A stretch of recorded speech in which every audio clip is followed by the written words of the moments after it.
Vous regardez Kavi TV, bonsoir à tous, bienvenue dans ce journal au sommaire. L'expulsion de tout Guinéen qui n'a rien fait par un pays ne sera pas tolérée, prévient le ministre des Affaires étrangères de l'intégration africaine et des Guinéens établis à l'étranger.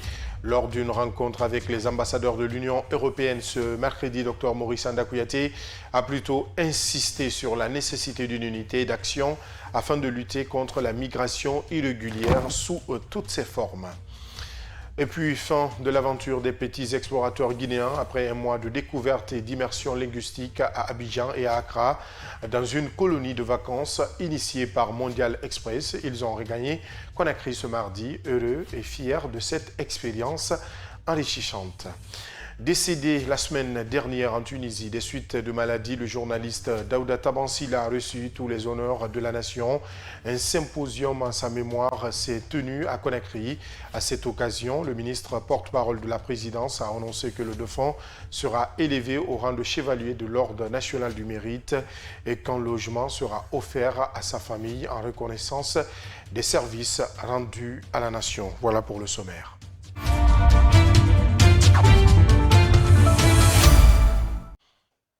Encore une fois, bonsoir et bienvenue. Le ministre des Affaires étrangères de l'intégration africaine et des Guinéens établis à l'étranger a rencontré ce mercredi les ambassadeurs de l'Union européenne. Dr Maurice Andakouyaté a appelé à une coopération franche pour lutter contre la migration irrégulière sous toutes ses formes entre la Guinée et les pays de l'Europe, cible de destination des migrants. Pour lui, la Guinée n'est pas un pays soumis, mais plutôt un pays coopératif.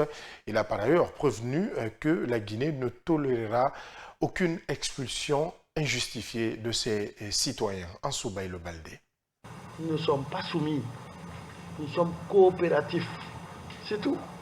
Pourquoi? Parce que nous voulons donner le bonheur à notre pays, à nos populations. Telle a été la déclaration du ministre Maurice Andakouyaté devant les ambassadeurs de l'Union européenne accrédités en Guinée. La question de la migration irrégulière était au centre de la présente rencontre au ministère des Affaires étrangères, de l'intégration africaine et des Guinéens établis à l'étranger.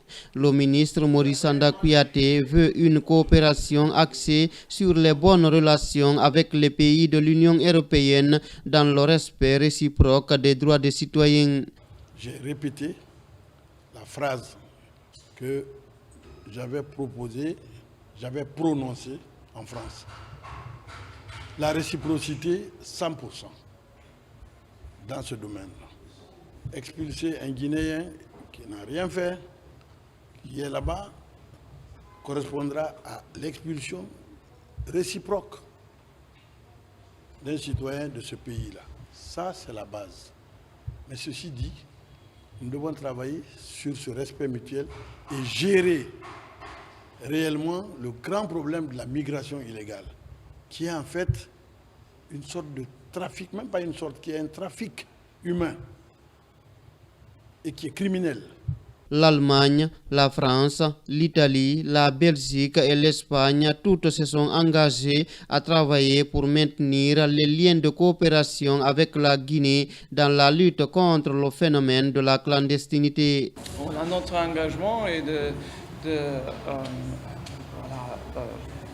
continuer la bonne coopération dans tous les domaines et de soutenir la Guinée dans l'implémentation des accords qui existent sur la migration. Une rencontre décisive après l'interception d'une centaine de migrants au large de Kamsar il y a juste plus d'un mois. Par la même occasion, le ministre Maurice Andakouyaté et le directeur général des Guinéens établis à l'étranger, Mamadou Saïtiou Bari, ont livré les statistiques des passeports confectionnés à la demande des Guinéens établis à l'étranger jusqu'à date. Ils sont au micro d'Ansoubaï Le Baldé. Suivez. Cela fait près d'un mois et quelques jours que nous avons eu la responsabilité entière au ministère des Affaires étrangères de faire les relevés biométriques à l'extérieur pour nos compatriotes, de les acheminer ici au ministère des Affaires étrangères avec la collaboration des cadres du ministère de la Sécurité et de la Protection civile qui sont avec nous et que je salue. Et ensuite de produire ces documents après vérification stricte et de les renvoyer à nos compatriotes. C'est une première étape. Par rapport à la statistique, question statistique, depuis qu'on a commencé au niveau du ministère des Affaires étrangères la production de passeports, et on a ici commencé le 24 juin 2025, à ce jour, on a produit 3316 passeports depuis le 24 juin 2025. Mais il faut noter, avant ce jour, on avait déjà produit un ensemble de passeports qui était à 53 900. Parce qu'il faut rappeler qu'il y a eu 3 niveaux de gestion des passeports aux affaires étrangères. Il y a eu la première phase, la deuxième phase et aujourd'hui nous sommes à la 3e phase. Donc la deuxième phase était à 53 900 et aujourd'hui l'ensemble des passeports produits et transmis au niveau de nos missions diplomatiques est à 57 216 passeports. Je dis bien 57 216 passeports. Je vous l'annonçais au sommaire, après un mois de découverte et d'immersion linguistique passé à Abidjan et à Accra, les petits explorateurs guinéens sont désormais de retour au Bercail. Ils ont atterri dans la nuit de ce mardi à l'aéroport international Ahmed Sékou Touré, où ils ont été accueillis par leurs parents. Cette colonie de vacances organisée par l'agence de voyage et de tourisme Mondial Express a été d'une grande réussite. Reportage Mamadou Tanoba. Les petits explorateurs de la colonie de vacances Mondial Express 2025 ont regagné Conakry tard dans la soirée de ce mardi. C'est une grande joie pour ces jeunes Guinéens qui ont passé de merveilleux moments de découverte et d'apprentissage entre Abidjan et Accra de retrouver leur famille après 5 semaines passées en dehors du pays. Je veux remercier d'abord Dieu pour sa grâce au retour au Bercail sain et sauf. Je veux également remercier l'agence Mondial Express pour leur initiative. Notre séjour a été bien passé parce qu'on a vu plein de choses, Je suis très content parce que ça fait un pas et j'ai pas vu la famille là. Aujourd'hui on est là en Guinée, on a vu nos parents, je suis content. On est resté un mois sans voir nos parents. Le séjour s'est bien passé, j'ai aimé. Je me suis retrouvé en Guinée en bonne santé. Je remercie le Tout-Puissant Dieu qui nous a mis en bonne santé. On a vu nos parents, on était très contents. Les séjours se sont très bien passés. La joie est également immense chez les parents des petits explorateurs qui n'ont pas manqué de remercier l'agence de voyage et de tourisme Mondial Express pour la qualité de ses services. Chose dite, chose faite, on est très content, on remercie beaucoup Mondial Express et puis pour une première, moi je dirais que c'est parfait. Durant tout le parcours, on a été au courant, on a vu les photos et franchement c'est une belle expérience qu'ils raconteront à la rentrée et tout ça.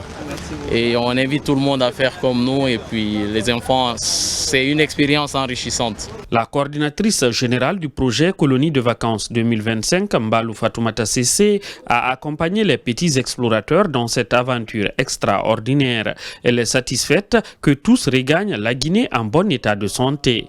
Après 5 semaines riches en partage, en échange, en découverte et en apprentissage dans des cadres non classiques, nous sommes heureux de nous retrouver en terre guinéenne cette nuit avec nos petits explorateurs. Nous sommes convaincus que ce séjour leur aura permis d'apprendre beaucoup, côté curiosité, inspiration et motivation pour leur avenir et leur cursus scolaire à venir. Ils étaient très enthousiasmés de rejoindre cet après-midi leurs parents et de regagner le domicile familial.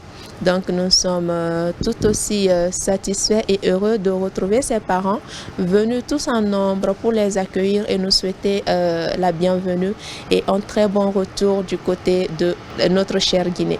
L'agence de voyage et de tourisme Mondial Express se distingue ainsi par son professionnalisme et la qualité des services qu'elle offre à sa clientèle.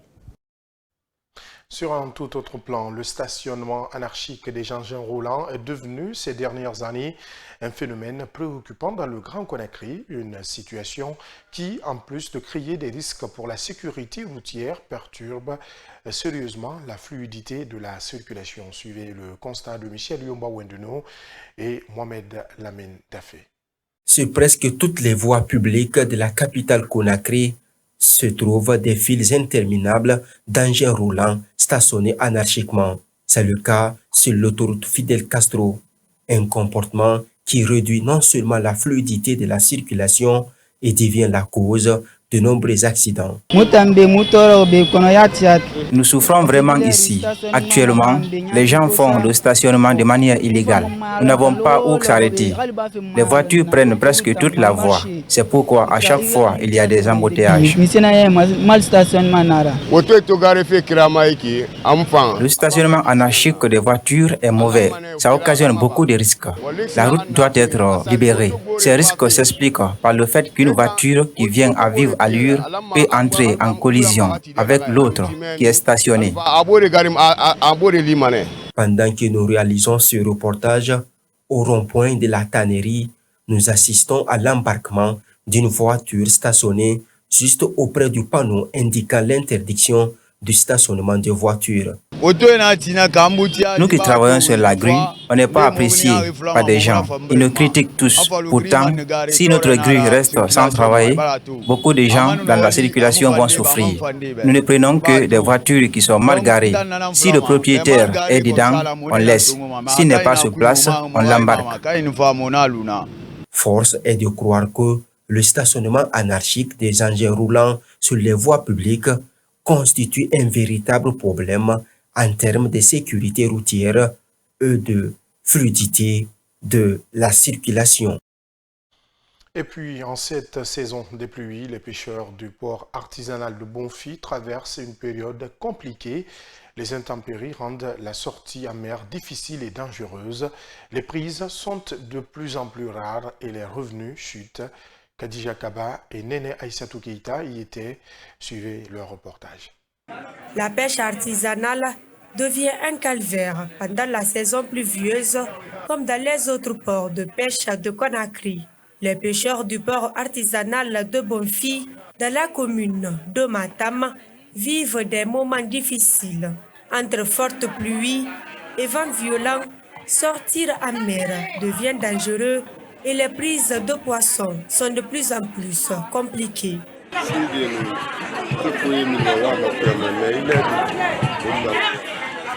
Avant, on pouvait prévoir la tempête, mais aujourd'hui, ce n'est plus possible. Nos travailleurs ne vont plus loin en mer. Avant, ils pouvaient gagner 4 à 5 millions.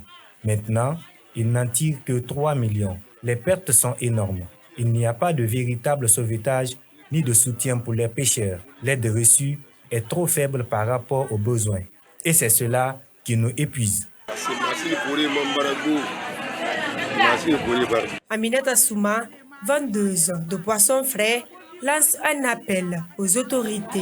Elle demande qu'on aide les pêcheurs, surtout en leur fournissant du matériel adapté pour mieux affronter la saison des pluies.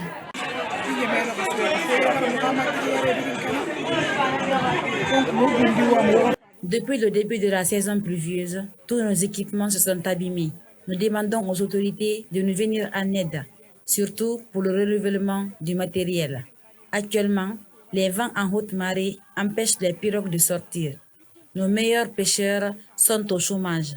Les embarcations sont en panne et il n'y a presque pas de poissons. Seules quelques petites pirogues continuent de travailler, mais elles ne ramènent que des petits poissons.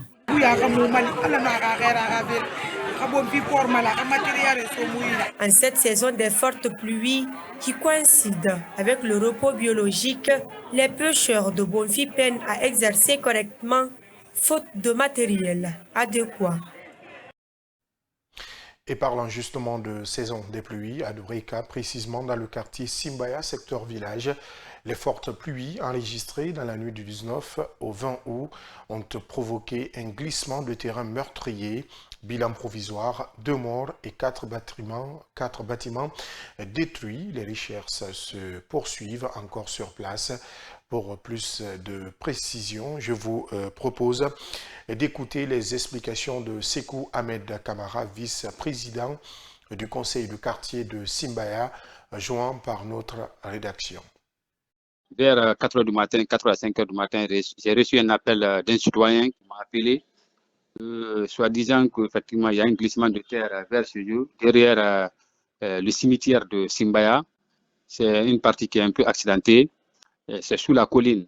Donc il y a eu même deux cas de mort, ce n'est pas une fillette, il y a une dame aussi qui est décédée tout de suite là, on vient de l'extirper sous le sol.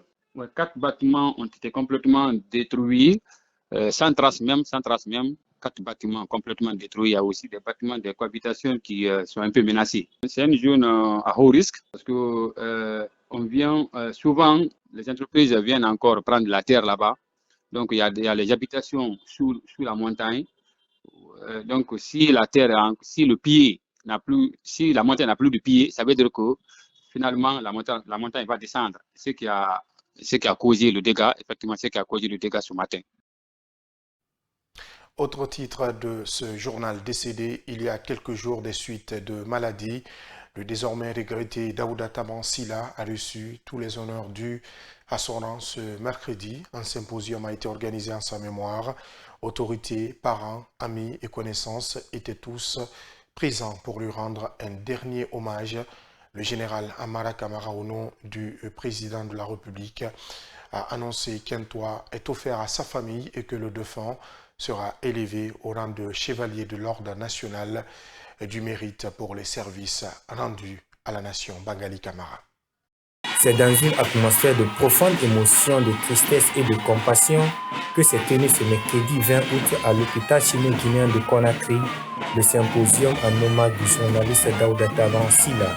Décédé le 15 août dernier à Tunis, le défunt a réuni autour de sa mémoire des proches, des confrères et des personnalités politiques et administratives. Tous sont venus saluer son parcours marqué par l'amour du micro, la sagesse et le professionnalisme. Journaliste passionné, engagé, pétri de talent, reporter tout-terrain, guerrier assidu, Daouda Taban, tu resteras à jamais dans nos cœurs. Jeune frère, tu as connu des moments de gloire, mais aussi des moments difficiles. Tu as bien rempli ta mission. Dors en paix, mon petit frère. Daouda Taban Silla incarnait toutes les qualités d'un journaliste engagé.